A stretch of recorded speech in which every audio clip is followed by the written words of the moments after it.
No início da década de 1930, milhões de pessoas começaram a morrer de fome em uma das regiões mais férteis da Europa, a Ucrânia soviética. Não foi uma seca inesperada. Não foi uma praga agrícola isolada. Foi uma fome que surgiu no meio de campos produtivos, sob o controle de um Estado altamente organizado. Esse episódio ficaria conhecido como Holodomor, uma das maiores tragédias humanas do século XX, e por muito tempo, uma das mais negadas e silenciadas. Para entender o que aconteceu, é preciso voltar ao contexto da União Soviética sob o governo de Joseph Stalin. No final da década de 1920, Stalin lançou um projeto ambicioso de transformação econômica: a coletivização forçada da agricultura. A ideia era substituir pequenas propriedades rurais por grandes fazendas coletivas controladas pelo Estado, chamadas de kolkhozes.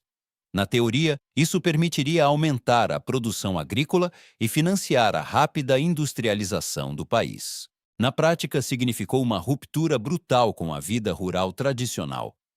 Camponeses foram obrigados a entregar suas terras, animais e ferramentas. Aqueles que resistiam eram rotulados como kulaks, um termo usado de forma ampla para descrever camponeses considerados relativamente mais prósperos, e passaram a ser perseguidos. Milhares foram presos, deportados para regiões remotas ou enviados para campos de trabalho forçado. Essa repressão destruiu a estrutura social das comunidades rurais. Ao mesmo tempo, a produção agrícola caiu drasticamente. A desorganização causada pela coletivização, somada à falta de incentivos para os trabalhadores, reduziu a eficiência das colheitas. E antes da gente continuar, verifique se você já é um inscrito do canal e deixe um like nesse vídeo para ajudar a divulgar para mais pessoas. Mesmo diante dessa queda, o Estado soviético manteve metas rígidas de entrega de grãos. Autoridades locais eram pressionadas a cumprir quotas muitas vezes impossíveis. Para atingir esses números, equipes do governo confiscavam alimentos diretamente das aldeias. Não apenas excedentes, muitas vezes levavam tudo. Isso incluía grãos, batatas, sementes e até alimentos armazenados para consumo imediato. Em alguns casos, até utensílios domésticos eram apreendidos. Aldeias inteiras ficaram sem reservas alimentares. Em 1932, a situação começou a se tornar crítica. A escassez de comida se espalhou rapidamente, especialmente na Ucrânia, uma das principais regiões agrícolas da União Soviética. Mesmo assim, o governo continuou exportando grãos para o exterior e mantendo políticas rígidas de controle. Leis foram implementadas para impedir que camponeses buscassem comida fora de suas regiões. Uma das medidas mais severas foi o fechamento de fronteiras internas. Pessoas que tentavam fugir da fome eram barradas por forças de segurança. Isso transformou áreas inteiras em zonas isoladas, onde a população ficou presa sem acesso a alimentos. Ao longo de 1932 e 1933, a fome atingiu níveis devastadores. Relatos da época descrevem pessoas reduzidas à extrema desnutrição, famílias inteiras morrendo em suas casas e corpos sendo encontrados nas ruas das aldeias. Em alguns casos extremos, há registros de canibalismo, um sinal do grau de desespero atingido. O mais perturbador é que essa tragédia não ocorreu longe dos olhos do Estado. Autoridades locais enviavam relatórios detalhados sobre a situação. Funcionários sabiam que as pessoas estavam morrendo. Mesmo assim, as políticas centrais não foram revertidas de forma significativa naquele momento. O número exato de mortos ainda é objeto de debate entre historiadores. Estimativas variam, mas muitos estudos apontam que milhões de pessoas morreram durante o Holodomor, especialmente na Ucrânia. Algumas estimativas sugerem números entre 3 e 7 milhões de vítimas apenas nessa região. A questão central que divide estudiosos até hoje é: o Holodomor foi resultado de políticas mal conduzidas ou foi um ato deliberado? Alguns historiadores argumentam que a fome foi consequência direta da coletivização forçada, da má gestão e da rigidez ideológica do regime soviético. Outros defendem que, no caso da Ucrânia, houve uma intenção política mais específica. A Ucrânia possuía um forte movimento nacionalista e uma identidade cultural própria.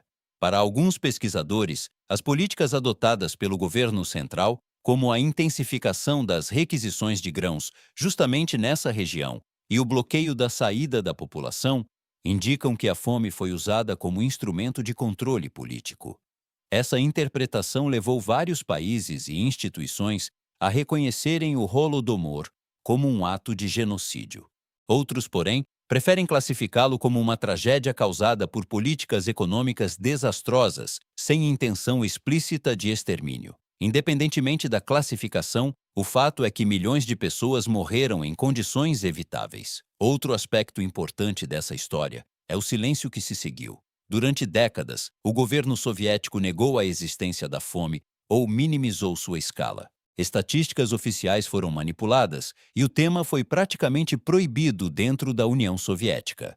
Falar sobre o Holodomor podia ser considerado propaganda antissoviética.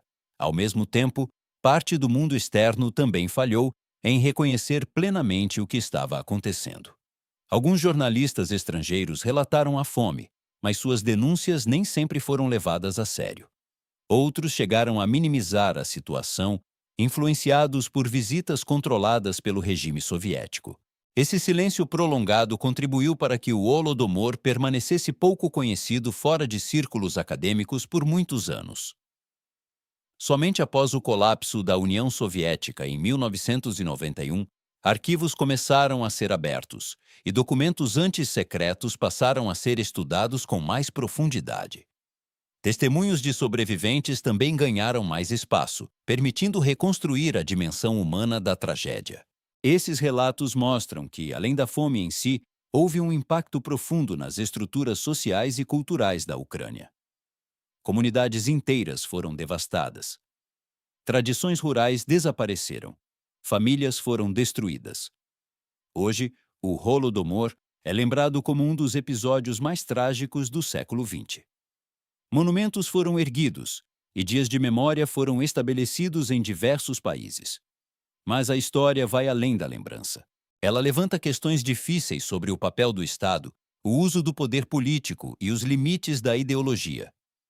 Como uma política econômica pode se transformar em uma catástrofe humana dessa escala?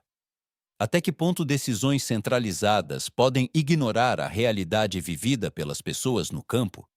E quantas tragédias permaneceram invisíveis porque foram silenciadas por governos ou ignoradas pelo mundo? O Holodomor não é apenas um capítulo do passado. Ele é um lembrete de como estruturas de poder, quando combinadas com controle absoluto e falta de transparência, podem produzir consequências devastadoras. E talvez a pergunta mais incômoda seja esta: se milhões de pessoas podem morrer sob políticas conhecidas e documentadas, quantas outras histórias ainda permanecem escondidas, esperando para serem finalmente compreendidas?